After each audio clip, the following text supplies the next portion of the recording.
बही तू कखनी गे कखनी गे। भैया दारू पिए चल जाए तो कखनी रे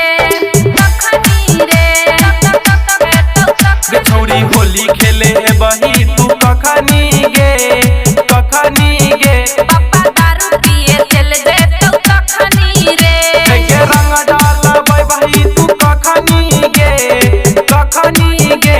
गे रंग डालबै बे तू कखनी गे कखनी गे। भैया दारू पिए चल जाए तो कखनी रे छौरी होली खेले बही तू कखनी गे कखनी गे। पापा दारू पिए चल जाए तो कखनी रे कखनी रे कखनी रे कखनी गे पापा दारू पिए चल जाए तो कखनी रे कखनी गे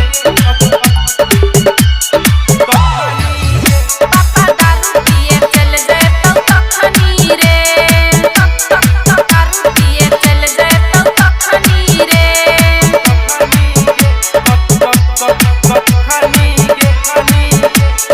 चोलिया में रंग के करा से डलबे बही डलबे बही। चोलिया में रंग के करा से डलबे बही हमारा से पहिले दोसर से लगबे बही। घर में छियै हमर जीजा आइल रे करे न तंग छौरा आबै छियौ हमरे तलंगा लाल पियर तो तोहर कखनी गे कखनी गे।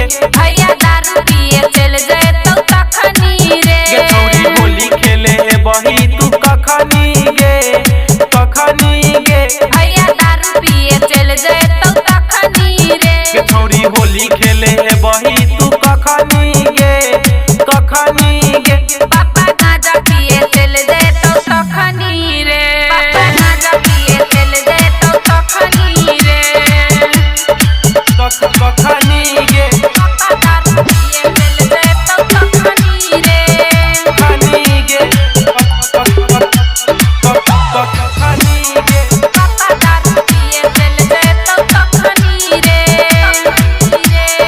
कखनी रे कखनी गे कखनी गे। गे लहंगा के डोरी तोहर कमजोर छ कमजोर छ कमजोर। हाँ लहंगा के डोरी तोहर कमजोर छ